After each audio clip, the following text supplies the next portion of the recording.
Hello,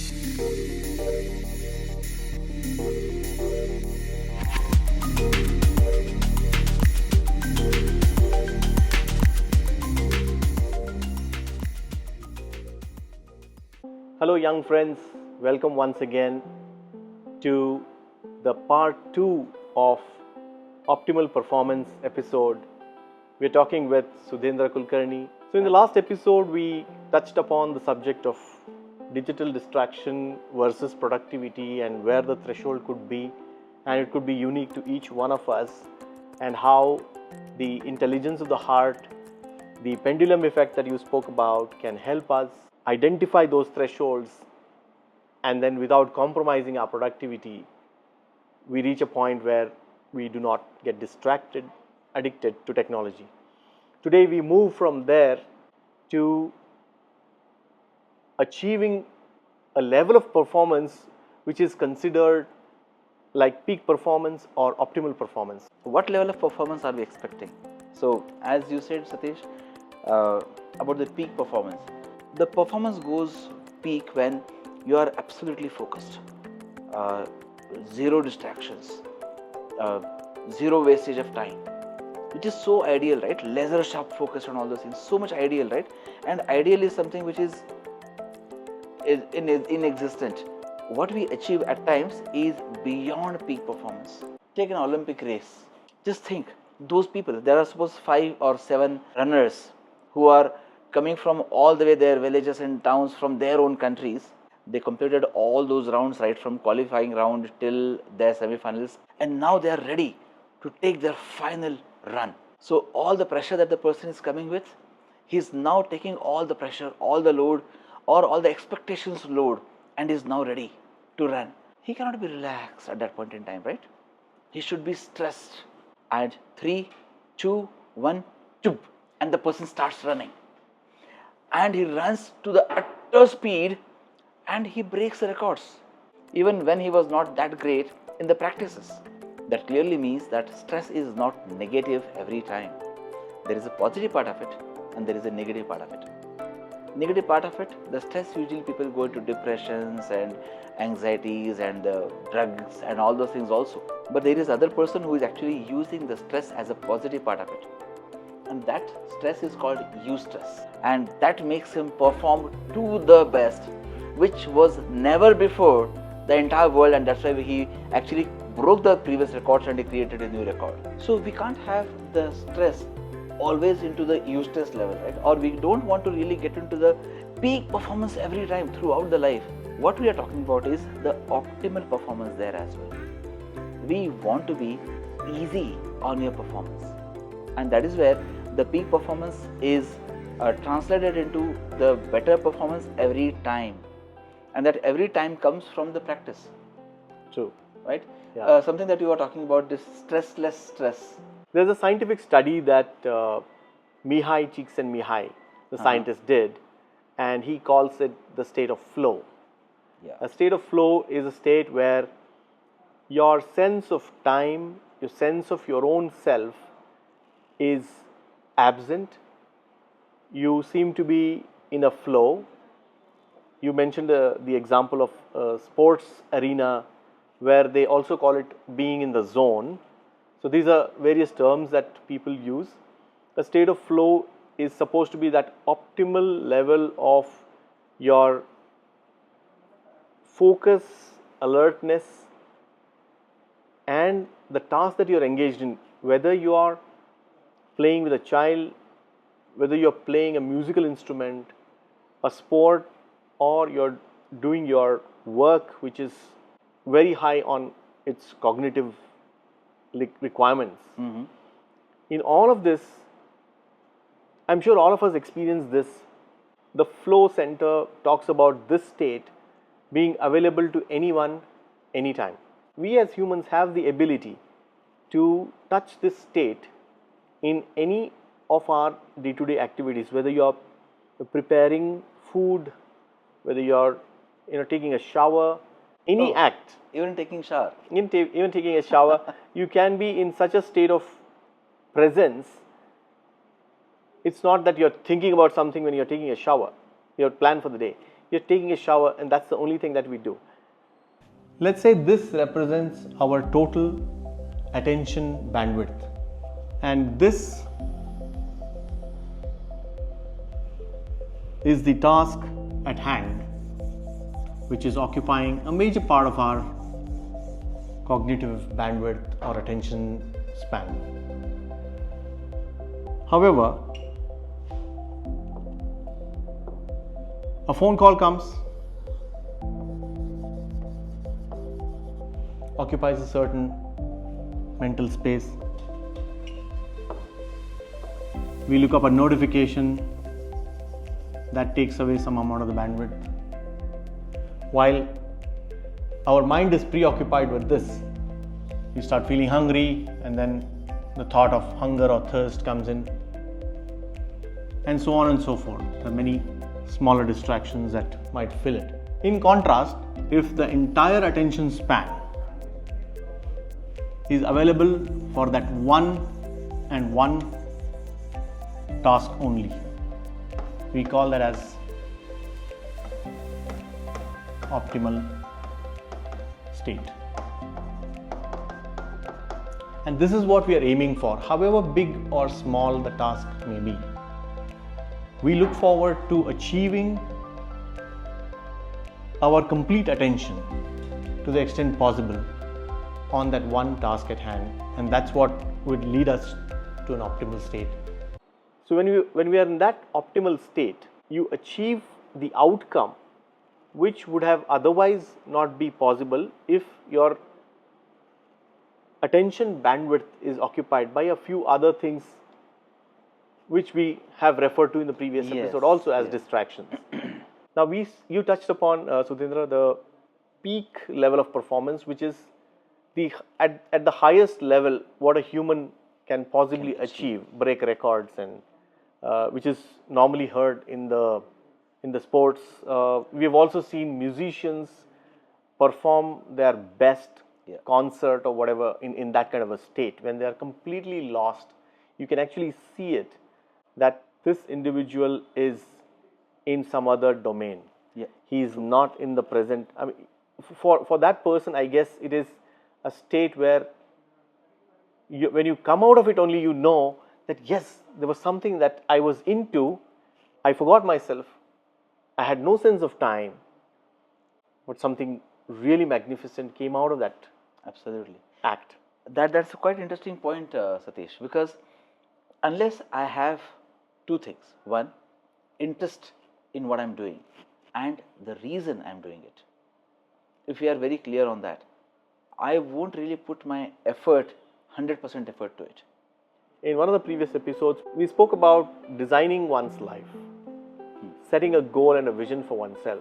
When that is present, you're saying, Sudhindra, is that when we have that ahead of us, our actions will be aligned towards achieving more of the optimal performance. In our day-to-day flow of life, we tend to get distracted.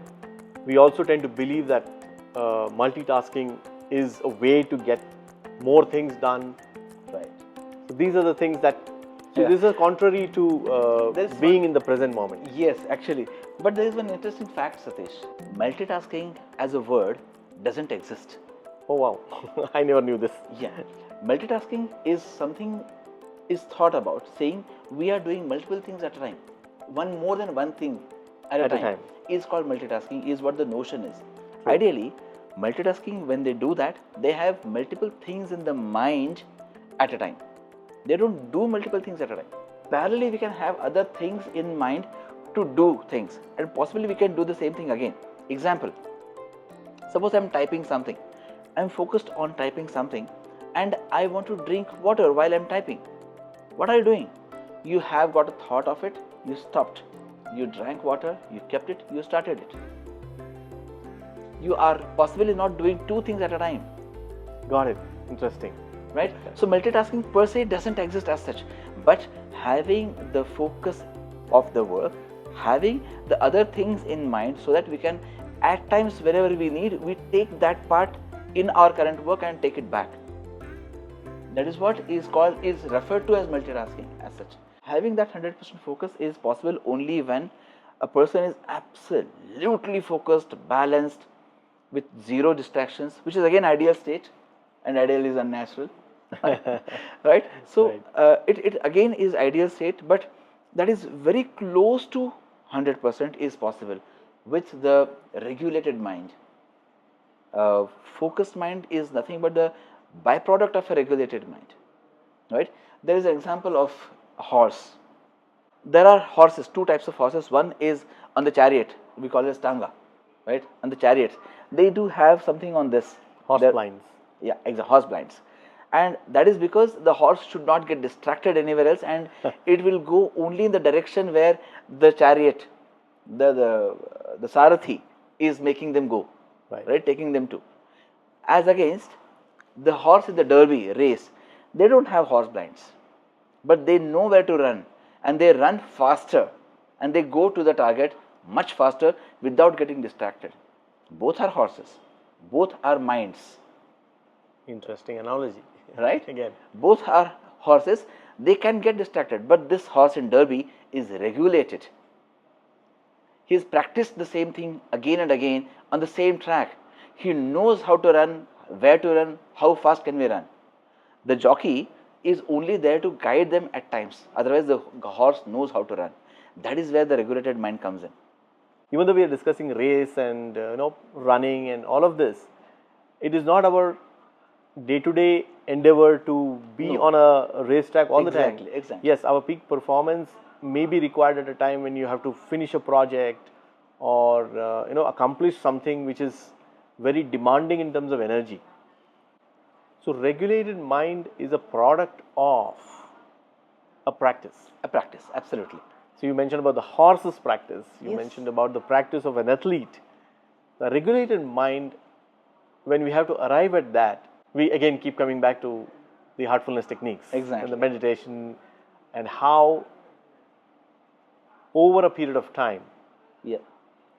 we are able to develop that state of mind. If you remember in your childhood, you are cycling. Possibly every person in the world, when he started cycling, right, he was looking at the pedal. Then suppose you are starting to drive, and there is somebody comes in, you actually have very conscious effort to apply the brake. You have to remove the leg from the accelerator and apply to the brake. That is where you actually start learning things, right? Those who are seasoned drivers, do you think they think about, okay, there is something coming, now I need to lift my leg from the accelerator, then I have to put it here and apply the brake to this extent because that is the distance. We don't think all these things. That comes because of the practice. Anything was. It could be meditation, it could be driving, it could be eating, it could be taking bath. Anything and everything comes with the practice. Do it regularly and we actually become masters in what exactly we are doing. I am taking it back to the effortless effort part of it. Getting back to this point of effortless effort, there is a concept in Zen which is labeled as Wu-Wei. Yeah. W-U-W-E-I. Going with the flow of nature. You are aligned so much with nature that you are swimming with the tide and not against the tide. That's another connotation that they give. Wu-Wei is about the act, the action in which the doer is sort of not there. Oh, quite effortless effort. Yeah. Wherein this is the play of the mind, right? I mean, when I see effort in what I'm doing, it's my mind telling me that it's hard work or it's effort. But if I'm engrossed in doing what I am doing, it's a flow. It's just that act. The doer sort of somehow recedes or moves away from the scene.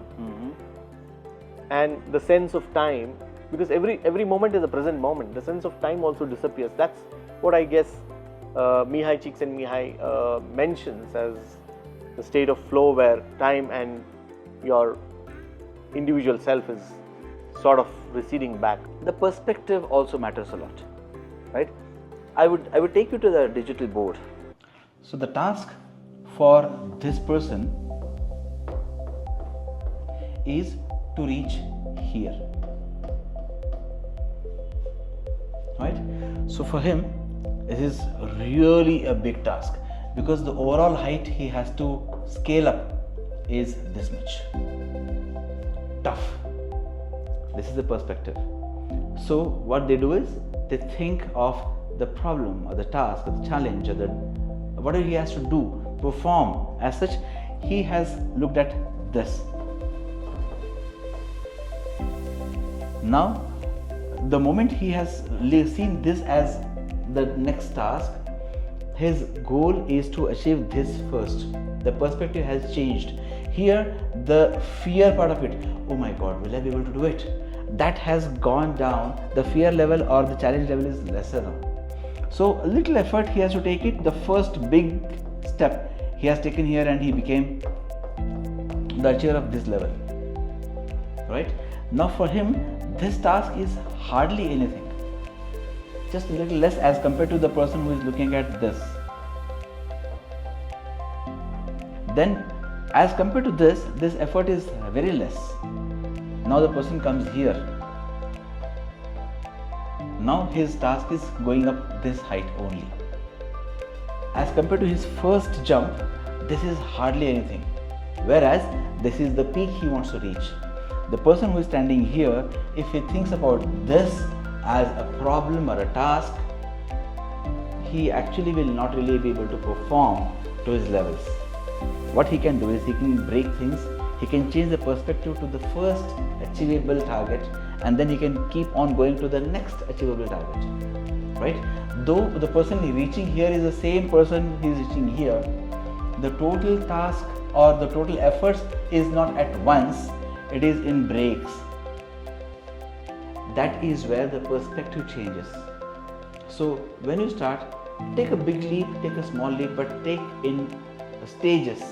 The way you look at the challenge in the breaks matters a lot, and that is where you actually can see how can I do better next time. Right? Now this effort is much easier and less as compared to this, because he took this as a challenge, not as a problem. He could achieve this. The moment I see this as a problem, you will never be able to get into the step first. Take this as a small challenge, and then it keeps on reducing. The challenge keeps on reducing. The efforts required keeps reducing. The benefits or the achievements keeps on increasing. So Sudhendra, in conclusion, we started off with your narrative on peak performance, where athletes stretch themselves, feel the stress, positive use stress, which enables them or empowers them eventually to break records and achieve whatever they achieve. Yes. So we moved from peak performance to an understanding of what optimal performance is. Yes. I mean, we understand that peak performance is not something that is done all the time. It's only in spurts that you get peak performance. Only when it is required to do it. When it's required. And we move towards optimal performance, which is a state of being where we focus on one thing and one thing alone at a time. Yes. And utilize our complete bandwidth towards the one task at hand, Which is the flow concept. We also touched upon the Zen dimension of Wu Wei, which is effortless effort. Yes. So how would you like to sort of sum it up for our youth who actually need to kind of move through the spectrum on a day-to-day basis to achieve what we can call as a very effective way of living? Very true. Peak performance is not something to be stressed about, or it is not something to really worry about. It is something which comes naturally, one. Secondly, I just wanted to add one more thing here. Peak performance can be achieved with a team as well. Accumulate all the efforts together. So you are not supposed to be pushing everything or pulling the entire cart. You together, we together can do the same thing.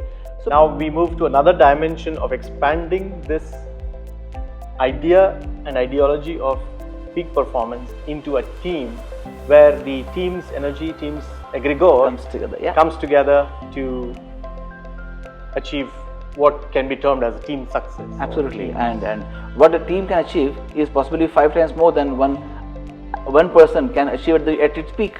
Yes, it's like 1 plus 1 equals 11. Yes, exactly. Yeah, very Thank true. you so much. Thank you so Thank much you for this very session, and I believe that you all have enjoyed these conversations as much as we did creating them. Thank you so very much for being a part of this Youth Unite, and do look forward to more episodes on habits, societal roles, and many other concepts.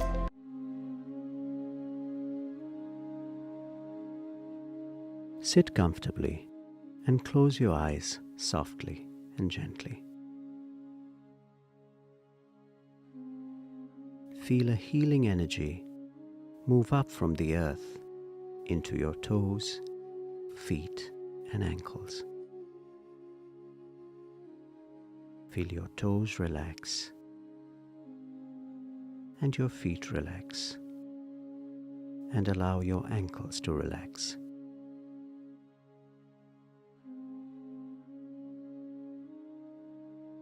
Now feel this healing energy move up to your knees.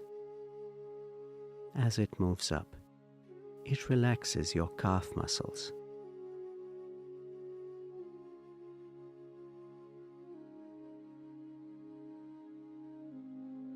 Feel this energy remove all the tension from your knees.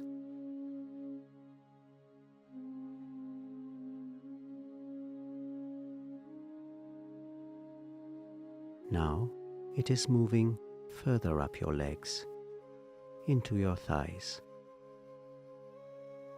Feel your thighs relaxing.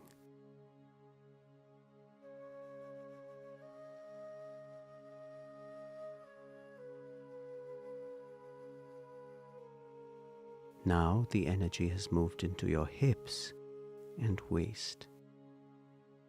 Feel them relax.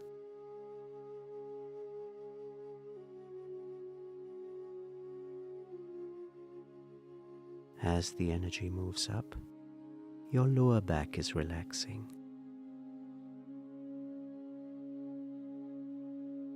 And your stomach.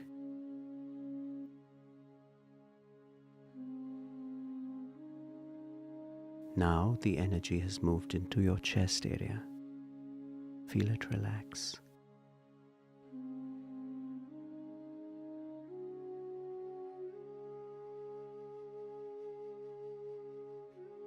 Feel the energy move up your back and into your shoulders. Feel your upper back relax.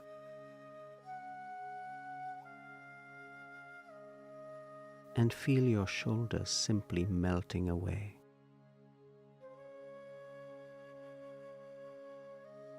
The energy is now moving into your arms. They too are getting relaxed. Feel all the tension from your elbows leaving.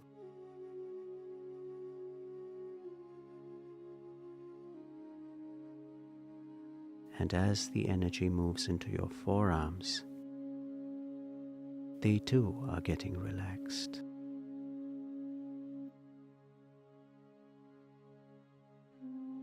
Remove all the tension from your wrists as the energy moves into your hands and right up to your fingertips.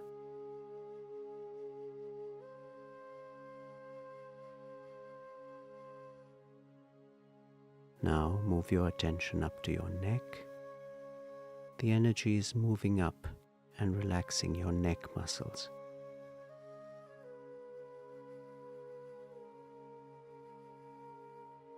Now it is moving into your face, relaxing your jaw and mouth.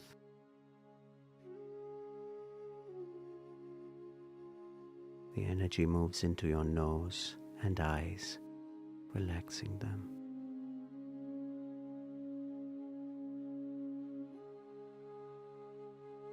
Your cheek muscles are relaxed.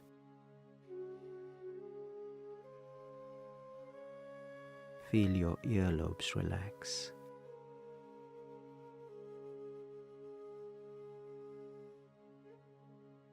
And now the energy is moving all the way up to the top of your head. Feel it relax.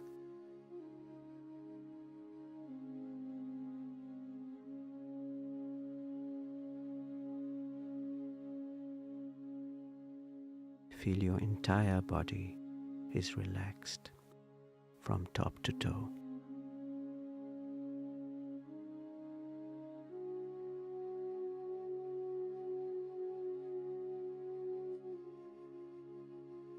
Now move your attention to your heart.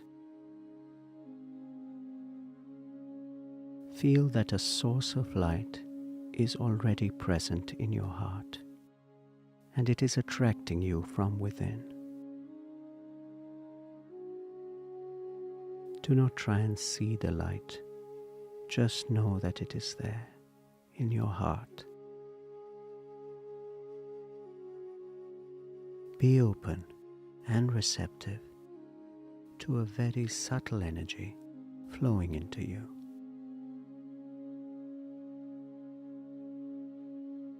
Relax into this feeling.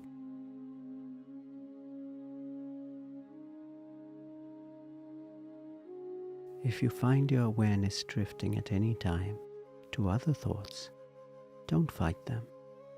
Let them be. Gently remind yourself that you are meditating on the light in your heart.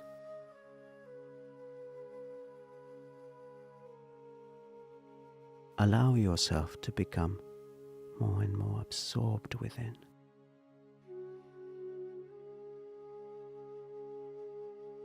Remain absorbed until you hear further guidance.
while keeping your eyes closed.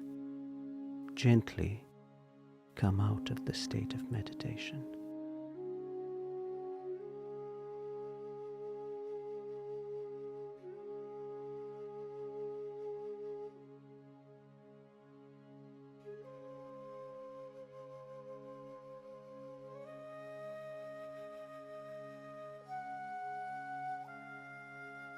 Now gently open your eyes.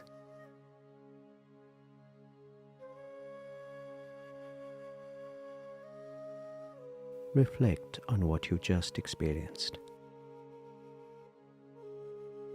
Try and retain this condition as you return to your daily routine.